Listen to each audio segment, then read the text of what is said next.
Добър ден. Καλημέρα. Добър ден. Аз знам български. Да, аз имам много приятели от България, от София, от Белград, от Благоевград, Белград, Serbia, yeah. But in English I prefer to express my thoughts, my ideas in my mother tongue, because it's very important for us to create the future all together with a common plan.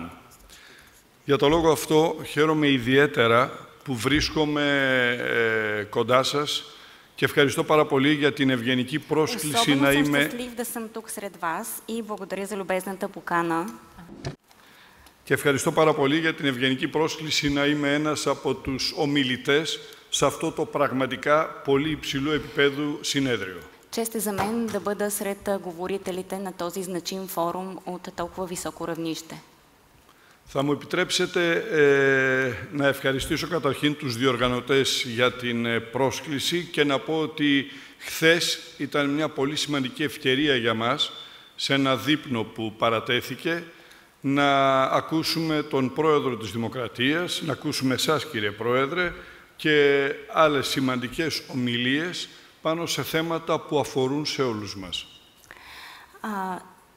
Позволете ми да изкажа благодарността си и за всички значими възможности. Вчера, например, имахме една прекрасна възможност на вечерята, която беше дадена, да чуем и мнението на разнообразни лидери на мнения, сред които и на президента на републиката. Благодаря и на вас, господин председател, на всички, които ни давате тази възможност.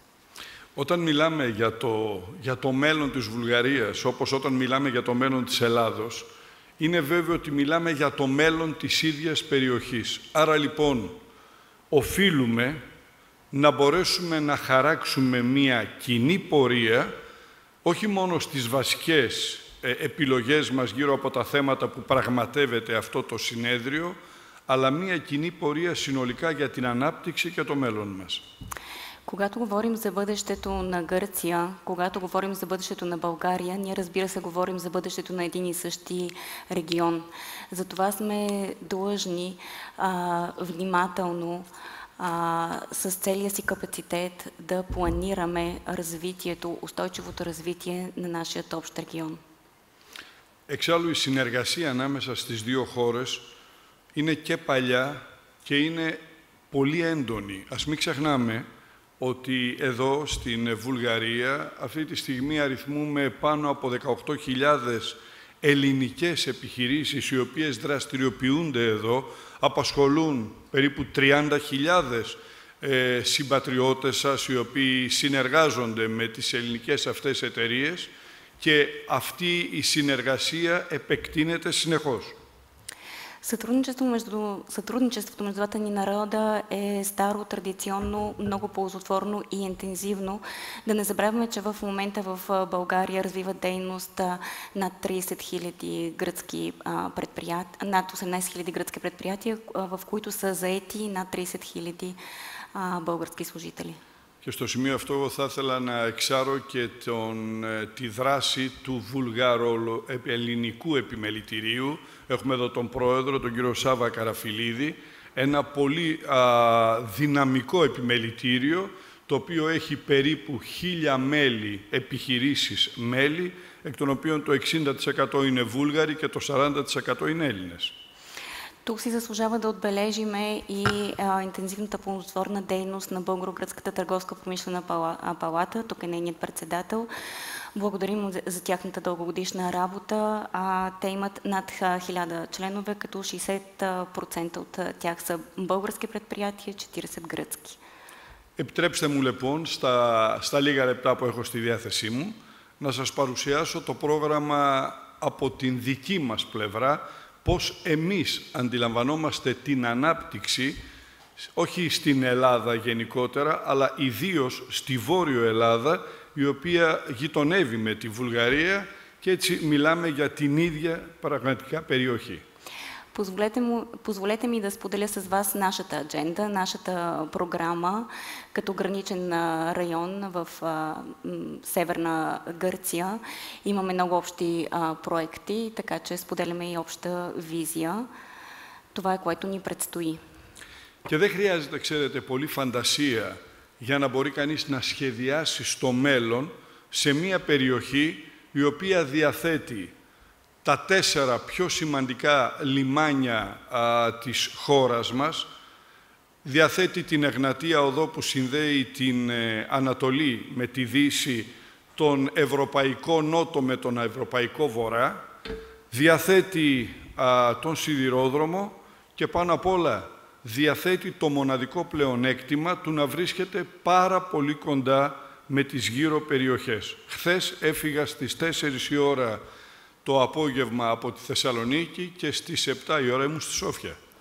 Позволете ми само да вметна, че не е нужно да имаш огромна фантазия, когато планираш за регион с толкова богатства. В Северна Гърция са 4 най-значими пристанища на нашата страна, националната пътна мрежа, от която е част магистрала Егнатия, развита железопътна структура. Вчера, например, тръгнах от Солун в 4 часа и в 7 вече бях тук. Η Ελλάδα, η Βουλγαρία και οι άλλες χώρες της Βαλκανικής είναι η κύρια είσοδος για προϊόντα, εμπορεύματα αλλά και ανθρώπους προς την κεντρική και την βόρεια Ευρώπη. Гърция и България, нашите гранични райони, са основният вход за стоки към централна и останалата част на Европа. Εμείς λοιπόν σχεδιάζουμε στη χώρα μας την μετατροπή της Βόρειας Ελλάδας, της Μακεδονίας, της Θράκης μας, σε ένα διαμετακομιστικό κέντρο, σε ένα κέντρο εμπορίου, από όπου θα μπορούν πραγματικά από την Ανατολή, από την Ασία, προϊόντα και εμπορεύματα να φτάνουν πολύ πιο γρήγορα μέσω της Βουλγαρίας και της Ρουμανίας στους προορισμούς τους στις μεγάλες πόλεις της κεντρικής Ευρώπης. Когато мислим за развитието на нашия регион, Северна Гърция, област Македония и Тракия, мислим за превръщането му в иновационен и търговски център, през който да влизат стоки от Азия и през съседните страни, през България, след това Румъния, да стигат до крайните си дестинации. Εάν Ελλάδα και Βουλγαρία συνεργαστούμε πιο στενά και πιο γρήγορα για να φτιάξουμε ένα σύγχρονο, αναβαθμισμένο σιδηροδρομικό δίκτυο, καταλαβαίνετε ότι αυτό παρακάμπτει τις κλασικές οδούς και δημιουργεί νέες πύλες προς την Ευρώπη. Ако работим още по-тясно, да подобрим и общата си железопътна структура, разбирате колко бързо това може да ни доведе до тази цел,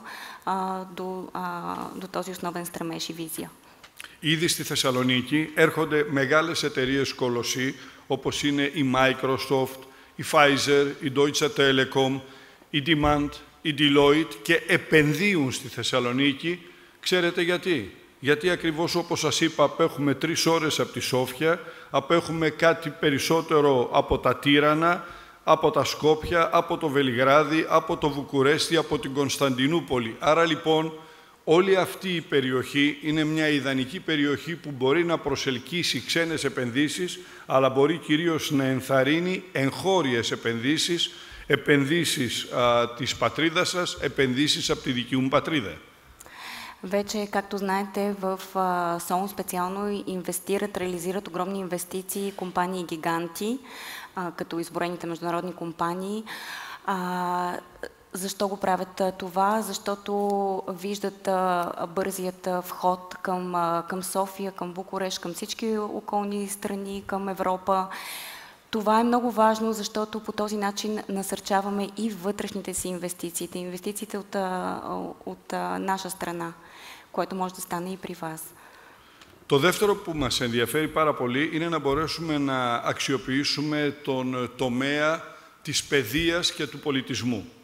Στην Βόρειο Ελλάδα έχουμε τα 6 από τα μεγαλύτερα ελληνικά πανεπιστήμια, με πρώτο το Αριστοτέλειο Πανεπιστήμιο της Θεσσαλονίκης, το μεγαλύτερο πανεπιστήμιο της Ελλάδος, και με τη νέα νομοθεσία πια που ισχύει στην Ελλάδα, ξεπεράσαμε το σκόπολο και μπορούν να έρθουν ξένα μη κρατικά πανεπιστήμια να ιδρύσουν σχολές με κάποιες προϋποθέσεις στην πατρίδα μας. Έτσι λοιπόν, αυτό το οποίο βάζουμε ως στόχο, πέρα από το να κάνουμε κέντρο εμπορίου, κέντρο διαμετακομιστικό και κόμβο διαμετακομιστικό τη Βόρεια Ελλάδα, θέλουμε να τη μετατρέψουμε σε ένα κέντρο εκπαιδευτικό, σε ένα κέντρο παιδείας. Σκεφτείτε ότι οι Έλληνες φοιτητές που σπουδάζουν στη Σόφια το Σαββατοκύριακο είναι στα σπίτια τους στη Θεσσαλονίκη. Το ίδιο πράγμα μπορεί να συμβεί με Βούλγαρους σπουδαστές, οι οποίοι μπορούν να σπουδάζουν στη Θεσσαλονίκη και το Σαββατοκύριακο να βρίσκονται στα σπίτια τους, στις οικογένειές τους. Είναι το μεγάλο μας πλεονέκτημα. Господин Гюлекас, извинявам се, че ви прекъсвам. Само още една минута, ако обичате. Друго, което трябва да... В сектора на образованието и културата. В Северна Гърция се намират 6 от големите гръцки университети. След законодателни промени вече чужди университети и не държавни висши академични структури могат да разкриват висши училища в Солун. Да си помислим, че много гръцки студенти идват в България, в София да учат и те могат за много кратко време да са в домовете си уикендите. Обратното също би могло да се случи. Тоест ние мислим доста към хоризонта също на образованието на дългосрочен план. Κλείνοντας λοιπόν, αντί να σας πω και τον επόμενο στόχο που είναι η αξιοποίηση του πολιτισμού που διαθέτουμε, θέλω απλώς να πω ότι πρέπει να γνωρίζετε πως για μας, για τους Έλληνες, η Βουλγαρία είναι ένας στρατηγικός εταίρος, είναι ένας φίλος και ένας γείτονας, τον οποίον υπολογίζουμε, με τον οποίο συνεργαζόμαστε. Γι' αυτό βοηθήσαμε και τη Βουλγαρία όσο μπορούσαμε με τις δικές μας δυνάμεις και για την πορεία της προς την Ευρωπαϊκή Ένωση και για την πορεία της προς το ΝΑΤΟ και για την είσοδό της στη ζώνη των χωρών του Σέγγεν, και θέλω να ξέρετε ότι στην Ελλάδα θα πρέπει να αναγνωρίζετε πάντοτε έναν καλό, ειλικρινή φίλο, εταίρο και γείτονα. Είμαστε μαζί, είμαστε στην ίδια γειτονιά, μαζί θα χτίσουμε το μέλλον και σας ευχαριστώ πολύ για την ευκαιρία που μου δώσατε να έχω το βήμα για λίγα λεπτά στο συνέδριό σας. В заключение бих искал да кажа, че ние сме дългогодишни партньори и много добри сътрудници. Затова подпомогнахме с всички възможни сили и членството на България в Европейския съюз, в НАТО, както и пълноправното членство в Шенгенското партньорство. Искам да знаете, че ние сме традиционни и добри партньори. Когато мислите за Гърция, ние сме добър, искрен приятел, добър партньор. Заедно ще построим бъдещето си. Благодаря наистина на господин Гюлекас.